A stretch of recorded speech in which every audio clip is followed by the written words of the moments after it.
It's like a scene from Miracle on 34th Street, right in the heart of downtown New Bern. It's amazing to see. Maybe it's because of the weather. There are people out here, but we want to tell you the reason for tonight. It's this tree. A North Carolina police officer is fatally shot Tuesday. Stick with us. Your Storm Track 12 forecast is next. Storm Track 12 meteorologist Les Dill kicks off that coverage with what the storm is doing right now. Lynn and Melissa are telling me that a simple heel prick test confirmed their newborn had cystic fibrosis. Oh, we've got some glitzy details for you guys back in the studio. What we just found out, some security detail has just arrived for celebrities and also for the crowd. Once I heard the rumors swirling about the snowflakes, I had to find out what was going on downtown New Bern.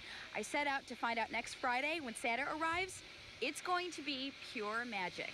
She's taken a program that was supposed to last for 6 months and has turned it into a 9-year mission, and it all comes straight from her heart. Get ready to be inspired. Roughly 5 years ago, I met Barbara by volunteering with this organization, and it's been wonderful to get to know the volunteers here today. Good morning, Eastern Carolina. We want to thank you for joining us here on News Channel 12 this morning, 6:30 on your Thursday. It's July 19th. I'm Anna Bulszewicz. A lot is at stake in the race to the White House right now. Today, as you're waking up, it's Super Tuesday, when voters in 10 states are going to take to the polls. Trees blown to the ground. Wind damage leaves power lines snapped in the streets. Debris is scattered through neighborhoods, and major local landmarks are left damaged. All this happened while you were sleeping. Live team coverage on a possible tornado touchdown straight ahead. Okay. Do that, and then Joe, would you, Emily, and Stephanie need to do goodie bags? She's a woman on her own kind of mission. Will you start them working? And she's working around the clock to make sure our troops overseas are on the forefront while serving on the front lines. That's something that we thought would be socks and toothpaste going to our troops, would have such personal love and attention from all over America. Her nonprofit organization, now known as NC Packs for Patriots, has had tremendous growth since it began in 2003. I think there's decorations down here we can put on top of the boxes. The group operates solely on donations that come in all shapes and sizes. All this so our tens of thousands of military men and women overseas can have a taste of the holidays so far away from home. Hopefully when they get this, they know that America appreciates their service. And while there's lots of donations, there's plenty of volunteers too. Roughly 5 years ago, I met Barbara by volunteering with this organization, and it's been wonderful to get to know the volunteers here today. All of these packages are being put together with love, and they're going to reach thousands of our men and women overseas fighting for our freedoms.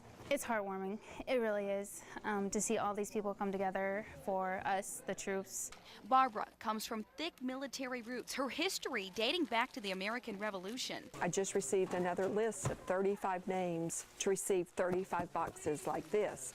With a son in the Army and a brother, an Army vet who passed away in June, NC Packs for Patriots has now become her Christmas tradition. We still have over 65,000 troops in Afghanistan alone. We probably have more than 250,000 troops deployed fighting the war on terror. All packages here have a personal touch. They're made with love and support. Something Barbara plans to keep on keeping on until she can't anymore. If there's a talent or a resource that I have that I can share, then I'm going to do what I can do. But that's because these guys all have girlfriends. My wife has been with me 56 years. The story starts here, inside the walls of the Kinston Country Club. He will catch the first fish and the last fish every time. No. That's where I first met Fred Hunnicky. Said, believe it or not, the waiter sneezed. Buddy Rich. It's the thought behind it. And Guy Skinner. And I don't think about age. 3 members of a radical group known nationwide as the 880s. We're different sizes, different shapes, we're different colors, but we all agree that God hasn't left us here to take up space while we wait to die. Right. Each man is living his own legacy, but combined, these retired veterans are on a serious mission. They want to rebuild the American dream and help wounded warriors. A little more than 3 years ago, 8 men in their 80s asked themselves this question. How do we bring the job And years ago, Fred co-authored a patent on a unique fabric known as Wickaway. He designed a shirt that will keep you cool in the summertime and warm in the wintertime. From there, the group took advice from a trusted mentor, creating a small business aimed to give back to wounded warriors. That's where Shirley Williams, owner of Vanceboro Apparel, comes into play. They make a night shirt too, and it sleeps good, and it washes out. The fabric does. Shirley and her team are just one part of the production process. They've manufactured hundreds of orders for this famous C-shirt. It can be anywhere from 125 to 400, and as the orders come in and grow, it could be possibly 1,200 to 2,000. Now, the Naval War College is one of the group's biggest customers, among others. And for every 2 shirts sold, 1 shirt goes to a wounded warrior. You stop and you thank God for the opportunity to share with those people. Right. For Shirley, manufacturing domestic means hope. The main thing is just to know it's still made in the USA. That's the wonderful part about it. When you hear the phrase, age is but a number, it's moments like these that make you believe in its truth. It's just nice to wake up in the morning and know you're going to go to work and you're going to do something for somebody. You're going to create a couple of jobs. You're going to say thank you to a wounded warrior. And those people are entitled to hear that. Anna Bulszewicz, News Channel 12. Snowflakes burst into the air in Bear Plaza as children dance on the sidewalk. This year, folks from the Downtown Christmas Council found a piece of the North Pole. This machine here, it shoots out snow probably just about halfway across the plaza.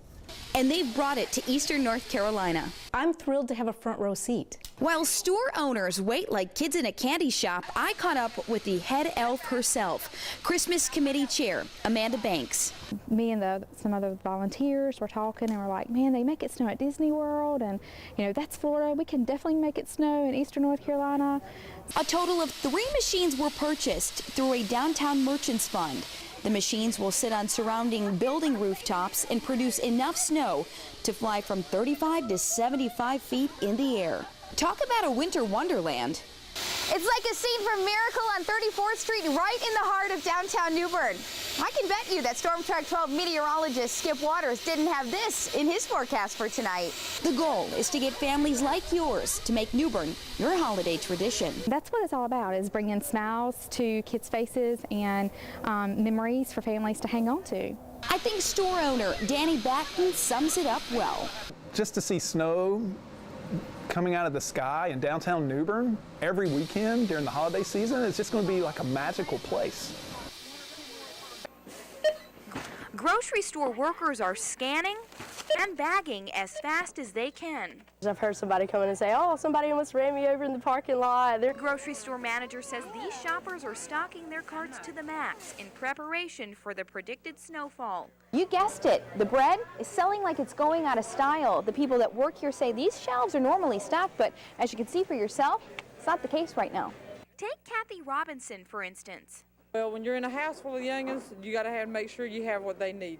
Of course, the eggs, we got ham, the bacon. She and her family are stocking up, and get this, they're welcoming the snow with open arms. Yeah, we wanted to snow. You want it to snow?